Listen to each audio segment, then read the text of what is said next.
Hello, welcome back and welcome in. My name is NickyWheeler. If you're interested in gaming, go subscribe to my other channel and follow my Twitch to see my gaming live. Now, let's start this video. Today, I will be discussing Selena, the truly beloved Spanish singer hailing from Texas. And before I delve into the music, I wanted to apologize for any mispronunciation. I am not a Spanish speaker, so I apologize if I do say anything wrong. I say stuff wrong in my own language, let alone a foreign one. So, to start, Selena started her rise to fame in a family band formed by her father, in which they released 5 albums throughout the years. As a solo artist, though, Selena herself released 5 albums as well, one posthumously. Her debut album was self-titled Selena and was released in 1989. She was only 18 when this was released, and it shows, though I view this as a good thing. Preparing herself with her family band years prior helped form herself as a solo artist and how she envisioned this album. I think my favorite tracks off this album were Sukiyaki, Besitos, and Quiero Ser. Starting with Sukiyaki, Selena expressed a lot of emotion and longing for lost love. The lyrics express the narrator's profound sadness and defeat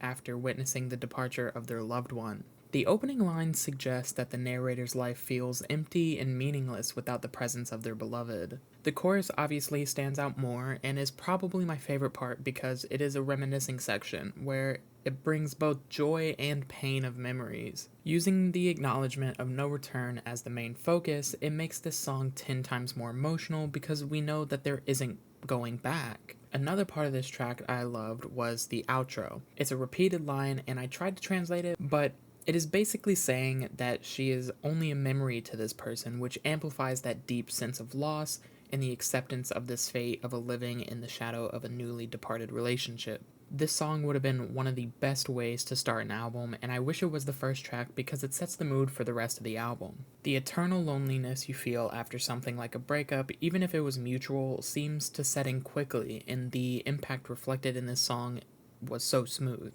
The next song, Besitos, is definitely a turnaround compared to Sukiyaki. It is on the sweet side of romance and the affection between the couple. The lyrics start off describing how each kiss received is cherished and makes the singer fall further in love, and the chorus highlights that feeling and how she needs her partner's reassurance. One thing I love about Selena's music is the true vulnerability shown. No matter the topic, though most topics are about love, it showed a lot of her character and how she led her life with love and passion and just wanted to be happy. It celebrates the beauty and simplicity of love in a heartfelt and genuine way, making it a classic Selena hit that continues to inspire and move fans to this day. The last song I wanted to talk about from this album was Quiero Ser. It is another heartfelt song where the lyrics convey the narrator's desire to be the sole recipient of their partner's affection and attention. They yearn to be the only love in their partner's life, wanting to occupy the key to their heart. The lyrics also highlight the intensity of their feelings, stating that they would feel as if they were dying without their partner's love. The narrator's desire to be an essential presence in their partner's life, consuming their thoughts day and night. Going along musically, I think this song was particularly strong compared to the others just because it had some of the smoothness in it and it worked more closely with the lyrics, even though all tracks on this album worked well rhythm-wise. This album was such a nice start to a solo career, one of the best, I might say, actually. That being said though, her second studio album was titled Ven Conmigo and was released only a year later in 1990. I feel as though with smaller gaps in music, the lesser quality it will be because there won't be as much thought behind the lyrics and the production will be sloppy. But on one hand, that could only apply to today's music, because people value music much more in recent decades, so taking 3 to 5 year gaps is kind of normalized. I think in the 90s though, this sort of gap was also quite normal, and the quality wasn't too far off from her previous album. While I don't think her second album would compare to her debut, this album definitely held strong. My favorite songs were Ya Ves, Yo Te Amo, and Baila Esta Cumbia. That being said, I'll start with Ya Ves, which is a song about the end of a relationship and the narrator's realization that their former partner is now regretful of their actions. The lyrics express the emotions of hurt and betrayal caused by the partner who's left without reason or explanation, ultimately breaking the narrator's heart. Throughout the song, the singer highlights their belief and trust in their past partner, but now realizes that they were mistaken. They emphasize how the partner never gave them anything but betrayal and have caused them the deep pain. One of my preferences when it came to this song was the pacing. It didn't feel slow, and it wasn't repeating so much that it felt like it went on forever. To me, a lot of music that is in this genre leaned more into the longer songs just to have it be long, rather than have quality lyrics. Here, it felt different. Yaves was a pivotal moment for this album, and there was no other song I could imagine replacing it. Next, I wanted to talk about the track Yo Te Amo. The first verse was one of the strongest pieces in the song because she acknowledges the distance won't erase dreams, memories, and past emotions in a relationship, and she vows to be there if the person ever returns. Overall, the song comes together as a bittersweet love story where Selena carries the memories and emotions of a past relationship longing for a reunion. The song captures the impact it can have on one's heart even if distance had altered the course of their lives. I can easily see this song in a soap or a telenovela because of the common tropes in those types of shows. It was a dreamy song that had a lot of storytelling in it. Lyrically, definitely one of the strongest songs on this record for sure. Finally, for this album, I must talk about the iconic Baila Esta Cumbia, which is a fan favorite. It is a classic dance song with lyrics that are primarily focused on encouraging people to get up and dance to the energetic rhythm. Is much different compared to the rest of the record because of the energetic vibe and versatility of the rhythm. As much as I love this song, collectively in the album, it was the outlier. It came as a surprise to me because I actually never listened to this album in full before. I didn't know the song was even in it. The party anthem can't be a carrying force though, and that would move me into the third official studio album titled Entre a Mi Mundo, which is, I believe, my favorite album out of all of them. This one was more of an eclectic record in the grand scheme of things, especially compared to her future releases being such major successes and marketed to the US so much more than this one was. This album though had so much production behind it, which is why it came out eclectic and unique. The ensemble of tracks featured on the album encompass lyrics inspired by a myriad of personal experiences and tribulations, delving into themes such as unrequited love, teen romance, women empowerment, and heartbreaks. Las Cadenas, Missing My Baby, and Amame were some of the best songs off this album in my opinion. The first song mentioned speaks to the feeling of freedom that comes with leaving a toxic relationship, and the lyrics convey a sense of liberation and moving onward. This is also especially different because Selena was known for her love anthems and having either the infatuation or yearning feeling, but this album talks about not having the other person and being happy about it.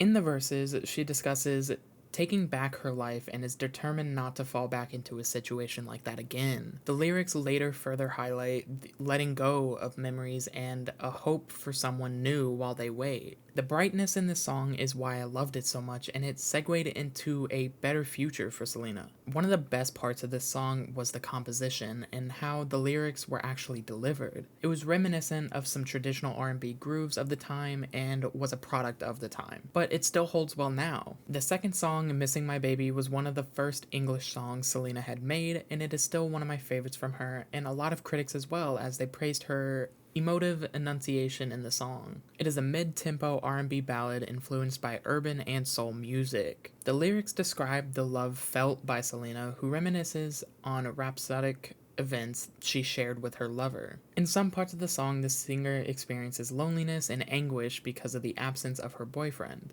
The record incorporates melisma with sung poetry during the down-tempo parts of the song, and it was one of the best creative decisions I think Selena and her team ever made throughout her career. I always appreciate melisma in music because it is actually so difficult to achieve and sound well. This one also played on non-Tejano music stations, and most of her family and team thought it was a posthumous hit. The record displays Selena's wonderful vocals and emotional range, so it wouldn't be a surprise if any song she had became a hit after her death. The final song I wanted to talk about for this album was Amame. Chris Perez was one of the guitarists at the time of writing and also Selena's secret boyfriend. In reaction to her emotions for Perez and the concealed relationship, Selena composed this song. Amame could be characterized as a disco song track that encompasses lyrics expressing a woman's longing for reciprocated affection from her lover. This song was a wonderful showcasing of Selena's rich, throaty vocals, which revealed a distinct facet of the artist.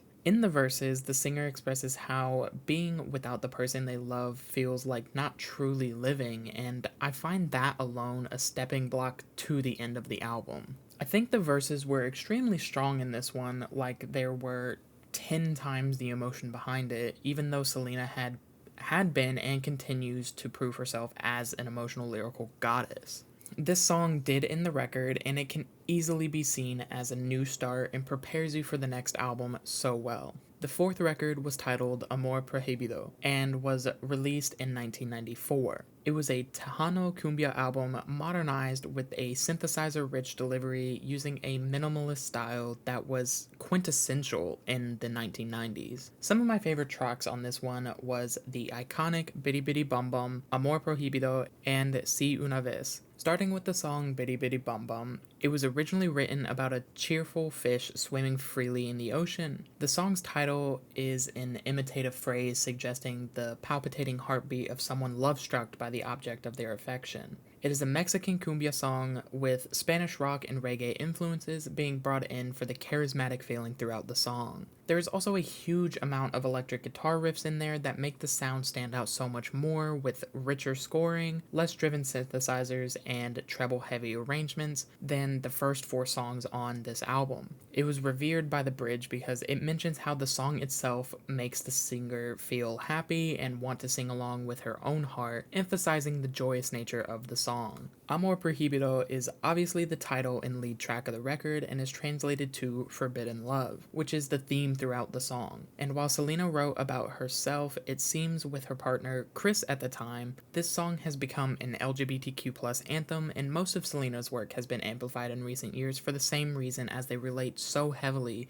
to a good portion of her lyrics. I have compared the song to Romeo and Juliet, with societies opposing a relationship based on socioeconomic status, or calling it a look into society's view of romantic relationships. It is very ambiguous, as a lot of Selena's lyrics are, to be honest. I really like that about certain music, because if it wasn't broad, then you wouldn't have the relatability that you should have as an artist. And yes, there has to be some barrier to avoid parasocial situations and personalization, but if you can't widen your audience, you won't get too far. I think this is why Selena succeeded so fast and so early. The next song I wanted to talk about on this album is titled Si Una Vez. It was a mariachi fusion song and draws influence from cumbia and Latin dance music. Lyrically, Selena questions why she ever fell in love with an abusive partner, saying she will never repeat her mistakes. The song then suggests unrequited love and female empowerment as an ongoing topic for the past couple years for Selena. In the second verse, Selena predicts that the person will eventually come back and regret the way they treated her, but by then it will be too late. I found this verse so much more interesting than the rest of the song because it was like a gotcha moment. I don't know how to explain that. This album came as a heavy hitter, and each song on the record did huge numbers and was probably one of the most successful, if not the most successful, Selena records. I recommend this as a good entry to Tejano music. Now, for the final album, Dreaming of You, this album was released about 4 months after Selena was sadly killed, so some of the songs are from other albums, but was re-edited in some way, or some not at all. My favorite tracks were I Could Fall in Love and Dreaming of You. With the first song, it was about deep feeling of affection that the narrator has for someone but is uncertain about expressing it. The lyrics tell a story of a person who is torn between giving in to their strong emotions and keeping them hidden to avoid any possible pain or rejection. Critics praised Selena's emotive enunciation and compared it to the work of Celine Dion, Brandy Norwood, and TLC. In the verses, the singer describes how they could easily lose control and fall for this person, implying that the attraction is intense and overwhelming. The chorus reiterates that fact, and I think it just goes to show repetition isn't bad. Just go back to Bitty Bitty Bum Bum. That song quite literally is just repeating lines, so I think for Selena, this track was just about the same way. If you can sense the overwhelmingness, you might deter yourself. The second song, the title track, Dreaming of You, is a love song about feelings of deep love and longing for someone who is not physically present. The singer is staying up late at night thinking about the person she loves and wishing they were thinking of her too. The chorus repeats this idea of dreaming of the loved one until tomorrow when she will be holding him tight. She's content with being in her room dreaming of him and their future together. The Spanish lyrics in the bridge express the depth of the narrator's feelings for her loved one, saying she can't stop dreaming of him and how much she needs him. Again, this bridge is another favorite.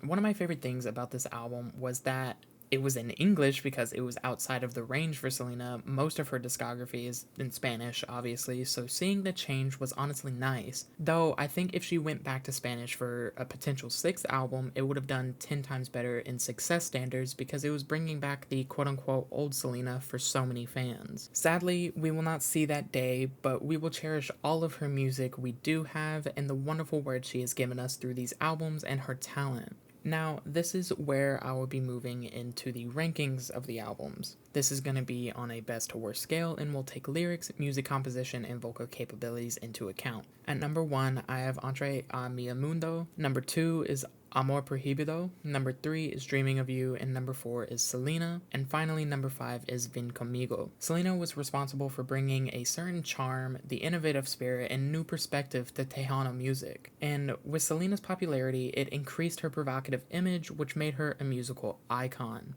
Also, according to Latin Style magazine, the tracks Sukiyaki and Besitos were pivotal recordings that showcased Selena's mixed rhythms and sound, which contributed to her trademark.